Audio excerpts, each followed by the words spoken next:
SotoMedia.com, News 6 Plus, and WKMG. We're getting results in your neighborhood now at 6:30 p.m.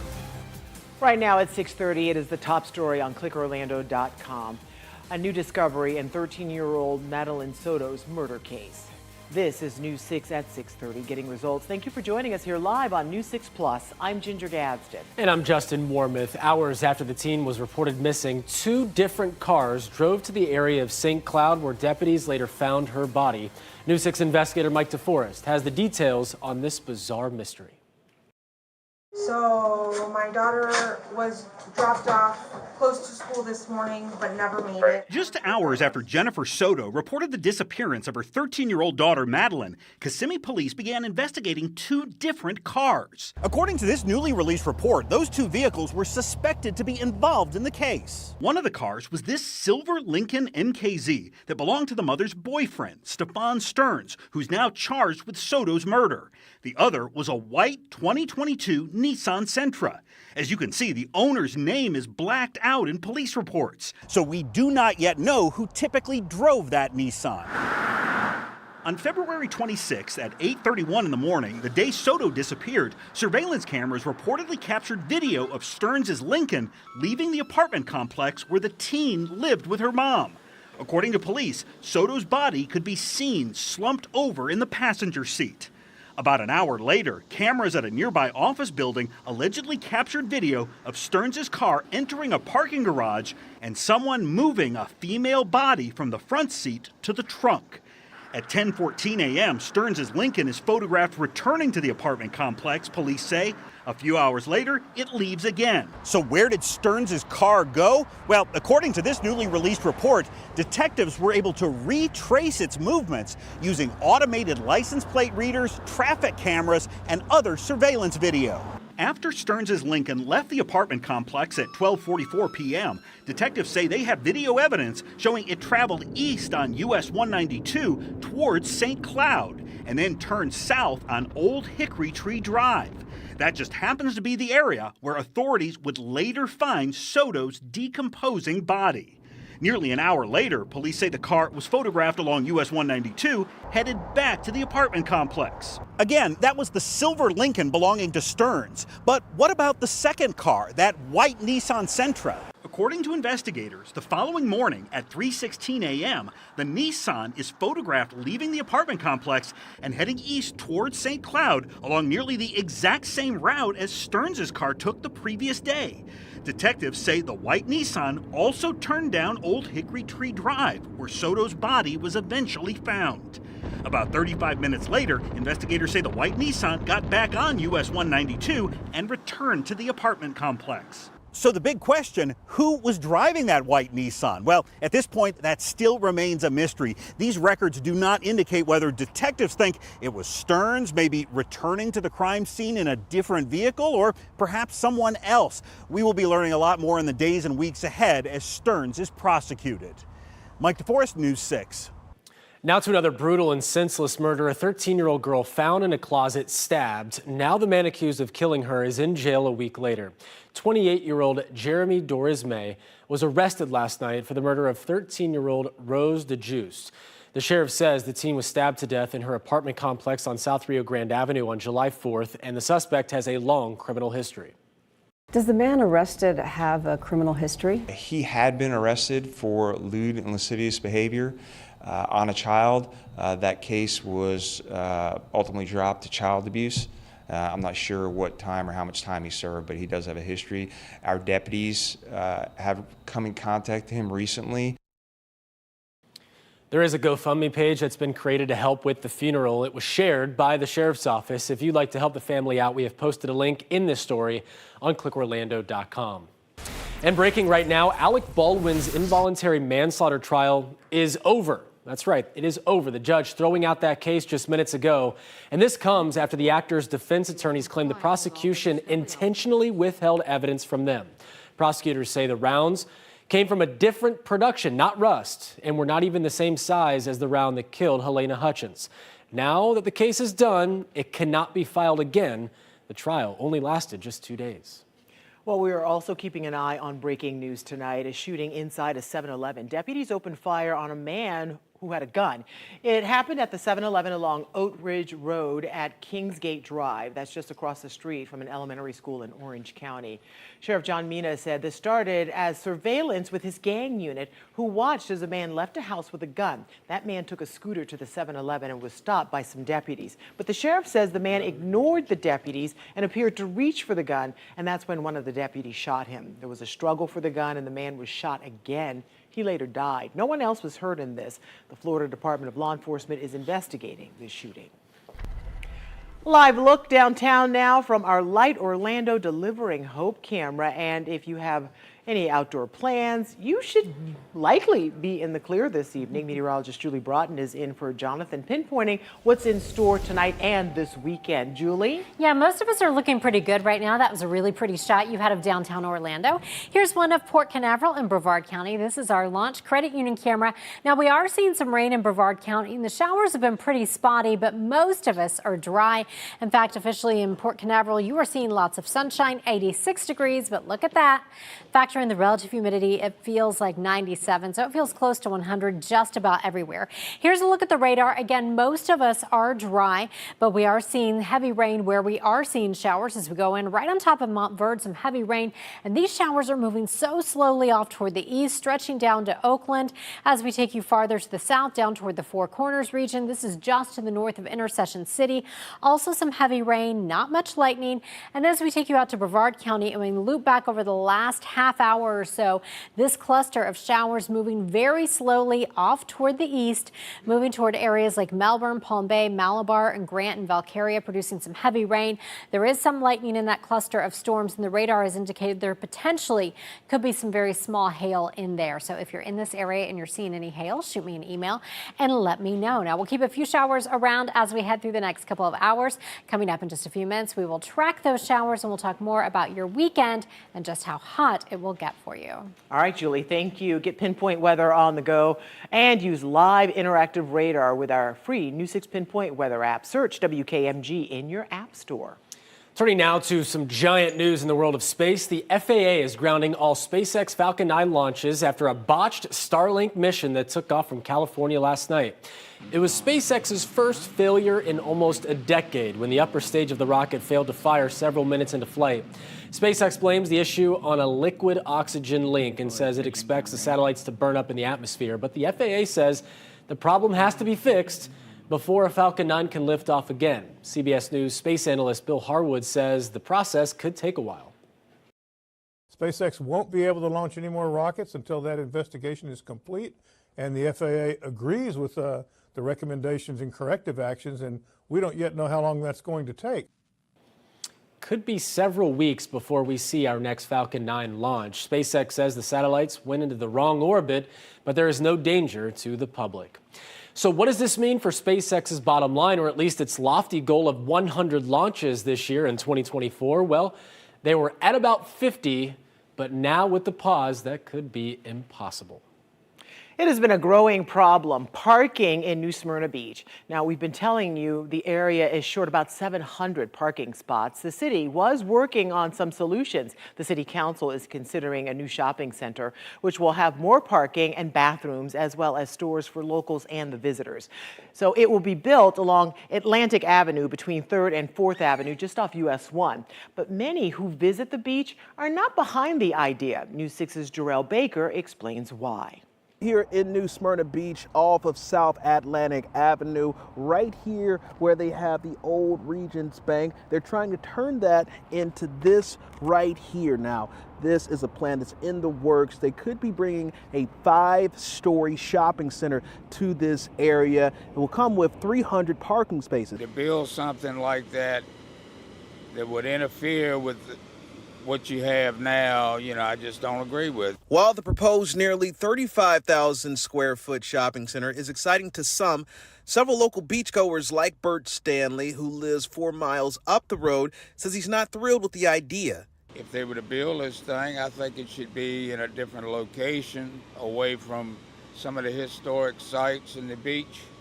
Even visitors like Melissa Malcolm, who travels from West Virginia to the beach every year over the past 4 decades, is not a fan. It'll come with more bathrooms for the area and also about 300 more parking spaces. Does that change your mind at all? Not really, because I'm considering relocating in a few years, and I like the small town vibe that New Smyrna still has. According to the plans on the city's website, the shopping center will feature 101 paid parking spaces for the general public near the beach and 209 spaces dedicated for shoppers. Scott Schwardfigger, who lives in DeLand and visits the beach 4 times a week, says the development would bring in a lot of revenue and show New Smyrna Beach is a fast-growing city. Over on our side of the county, we've got huge development, and that's bringing in hundreds and hundreds of families, and I think that will. Again, this is going from commercial to commercial, so I don't think it's going to have that much of an impact. Now, everything is not set in stone. There's still a few more steps that they need to take before they get ready to do their development here in this area. The area still has to be rezoned. They'll be having a public hearing and a second reading on August 13th. In New Smyrna Beach, Darrell Baker, Getting Results, News 6. Now to one of the top stories trending tonight on clickorlando.com. It is a story guaranteed to bring you a smile, and it is so heartwarming. Oh my God, I'm smiling already. So you've probably seen it on social media, but there's no harm in seeing it yet again.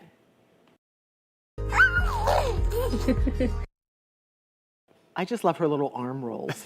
This is baby Jane. She's gone absolutely viral on TikTok as she has tried to learn sign language. Our sister station in Jacksonville caught up with the St. Augustine family, and you can see she's trying to get the hang of it all. The baby's mom's parents, her grandparents, are both deaf, and they're trying to teach her a bit of sign language so they can tell her how much they love her. The baby's mom says she hasn't mastered it quite yet, but the signs for water and outside both make her pretty happy. I think that it's really opening people's eyes to the beauty of sign language and how babies are so smart and able to communicate with you at such an early age. Sign language experts say it's never too early to teach children sign language, and their brains can pick it up relatively quickly. I love this story. She has her little, but her little fingers are too short. She can't get it. And I have a nephew, and they thought he didn't start speaking until a little bit later, but they taught him sign language. I learned this more. And I want more of that story. That's all I want. I just want to see this story all day. It reminds me of Coda, the Academy Award-winning film. I haven't seen it. You told me I should. Boy, put that on your list if you've not watched Coda. It is incredible, and it reminds me of that in a certain respect. Yeah. All right, well, it is the middle of the summer, which means a lot of people will be hitting the seas on this second largest cruise ship in the world, Utopia of the Seas. It's a big boy. Big boy, and it's not just great for people going on the boat, but also people living at the Cape who are expecting a big boom to the local economy as well, and that's because the ship, with its 18 decks, 40 restaurants, 5 pools, we can go on and on, it'll sail twice a week with a capacity of more than 5,500 passengers. The company says picking Port Canaveral for its inaugural sailings just made sense. The ship's first cruise is set for July 19th. I know a lot of people who would love to go cruising. And the thing that's really good about this, too, I heard in James' story yesterday, is that these are only 3 to 4 night cruises. Not really long, just enough. Just to dip your toe in the water. If you can't, make sure you can do a 3 to 4 day before you book a 6 to 7. Yeah, it's a different experience. Different experience altogether. Another top story, the FBI is investigating a major hack at AT&T. It's a big one, too. So far, one person has been taken into custody. The telecommunications giant says it involves phone and text message data for nearly all of its wireless customers for the 6 months between May 1st and October 31st, 2022, as well as a very small number of customers from January 2nd, 2023. According to AT&T, the data does not contain the content of calls or texts or personal information such as social security numbers or birth dates. Look, this is really about numbers being exposed, and that's just the tip of the iceberg. Because that's where all of a sudden you start getting texts or calls from unknown numbers. My advice is, any AT&T customer, you do not respond to any phone number that you don't know, any text, any call, do not give any information. That's just standard protocol. The U.S. Cybersecurity and Infrastructure Security Agency says it is working with AT&T and other government partners to get to the bottom of all of this. I love having AT&T if you, I have it. Oh boy. That makes sense. Sorry. I'm getting a ton of these spam calls, so I probably was impacted Well, by you this. know you're impacted if you get a free thing for credit monitoring. Oh, I shouldn't have clicked on that? How many people were impacted? That's a good question, right? So we want to know if you've ever been impacted by a data breach. So far, about half of you say you have, with the other half either saying no or you don't know. You can let us know. Share your experience. If you have, inside the story at clickorlando.com. That's just awful, though. So if you have your phone handy, just open up your camera app, scan the QR code you see right now on your screen, and the link will take you directly to that poll, and you can participate that way. And here are some other top trending stories right now over on clickorlando.com. If you want to swim at the Orange County Park, one of them, you're out of luck. The water areas of Kelly Park and Rock Springs have been closed due to alligator activity, but it's not just swimming, kayaking, canoeing, paddleboarding, and other water activities are also closed. No word yet on when the water will be reopened. And for many, it's the end of an era, the fantasy of flight plane. We have all seen it on the side of I-4 in Polk County. Well, that's going to be removed. The plane sat there for 25 years. It's been the source of a documentary, end of an icon as well. It's the only thing left of the Fantasy of Flight Museum that closed back in 2014. That documentary will premiere tomorrow. That's sad to not have to see that anymore. I know. And we know the hype is real for Epic Universe to open at Universal next year. And would you believe people are trying to book their tickets right now? I would believe they're already lining up. But what will tickets even look like? Universal says at first it'll only be multi-day passes, with single-day passes not available at first. Now, we have all of those details for you on clickorlando.com. Always big news when you talk about the theme parks. Find all of our top stories on the homepage right now of clickorlando.com. Well, they're calling it a 24-hour fishing rodeo. Talking about a prized fish, Yeah. red snapper, how the short season is packing the waters off the coast and keeping law enforcement busy as well. That's next. You're watching News 6 at 6:30, live on News 6 Plus. We're getting results in Palm Coast, Lady Lake, and all of Central Florida. Stay with us. Brought to you by your local Toyota dealers. Toyota, let's go places.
Well, it's kind of like the Black Friday of fishing. Today is the one day you can hit the seas off Central Florida. to catch a red snapper and actually keep it. I love red snapper. NOAA Fisheries, who regulate the fishing, is allowing 24 hours for red snapper season this year in the federal waters of the Atlantic. And as you can imagine, for our coast, it is jam-packed today. So law enforcement says the busiest boating day that they've seen yet. News 6's Molly Reed is in Ponce Inlet with a look. This is one of the larger charters here in Volusia County. The Sea Spirit will be bringing over 100 people out there today with just 24 hours to catch a snapper and keep it. It is derby style. It is absolutely chaotic. The crowds are 20 miles offshore of Ponce Inlet, but back here at the docks is where these anglers get to see the one catch they can take home. We're in the people business. You know, fishing is not something that we can control with the heavy regulations. Haley Stevens owns Sea Spirit. Though a catch is always worthy of celebration, it is short-lived, with red snapper season only being one day this year, something Stevens would like to see changed in the future. We see a lot of different challenges, including increased traffic on the water, a lot more fishing effort, close to, multiple boats that are already going to be fishing on the spots that we normally fish every day by ourselves. Of course, with the chaos, with hundreds if not thousands of people going out here for this one day, the sheriff's office is also pretty busy. Very chaotic. I would say there's anywhere between, just out of Ponce here today, about 1,000 boats. And that day today started at 4 a.m. And everybody thinks that, just because offshore is so big, everybody goes to certain spots, and then you'll have one spot with anywhere with 10 to 15, 20, 30 boats on it. Regardless of the short-lived season, he's all about it, man. He's 4 o'clock this morning. He was the first one up, first one to get the job done today, too. He caught the first fish on the boat. So most important question, what are you guys going to do with your catch? Ooh, blacken it and have a nice fish sandwich. With all that, you got quite a lot. Yeah, we got a few. I got to feed the family. Amen. Amen. Catching dinner, right? Yes, ma'am. In Ponce Inlet, Volusia County, and Molly Reed getting results, News 6. That's what you call the happy dance, because you know there's going to be a good fish sandwich in your belly real soon. That fresh Sounds caught so good fish. right now. Oh, it just tastes really good. different. Red snapper's really good too. We're all very hungry, I think. Let's reminisce. Starving.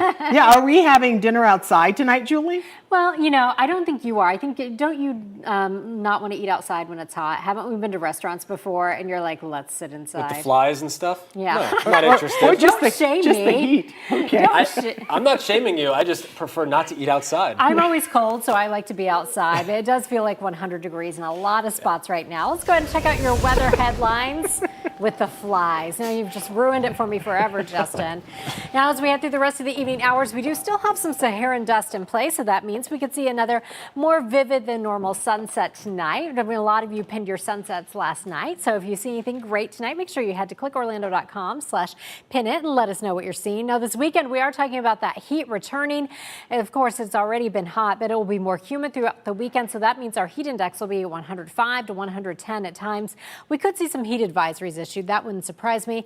Now, the tropics are quiet for now, so that is good news. But of course, as we head into August, things will really start to get more active. Here's a look across downtown Orlando. This is our Light Orlando Delivering Hope camera. 94 degrees right now. It feels like 99. So maybe if you're always cold, you might like to eat dinner outside. Most of us are dry, but again, all of us are hot. Here's where we topped out today. We went to 94 in the Villages and in Leesburg. If you're in Orlando, you had a high of 96, and it was 91 degrees today in New Smyrna Beach. Now, temperatures, and feels like most of us are feeling like around 100 degrees. Feels a little bit cooler along the coast. Melbourne right now feels like 97 degrees for you. Here's a look at the radar. We are seeing just a few areas of rain, but where you're seeing rain, it is pretty heavy. We'll zoom in for you into northern Lake County as well as northwest Orange County up towards Zellwood. We're seeing very slow moving heavy showers. That means if you're in this area, this has already moved through Montverde, heading over toward Apopka and Ocoee. You could be dealing with wet roadways. We also could be talking about localized flooding on the roads.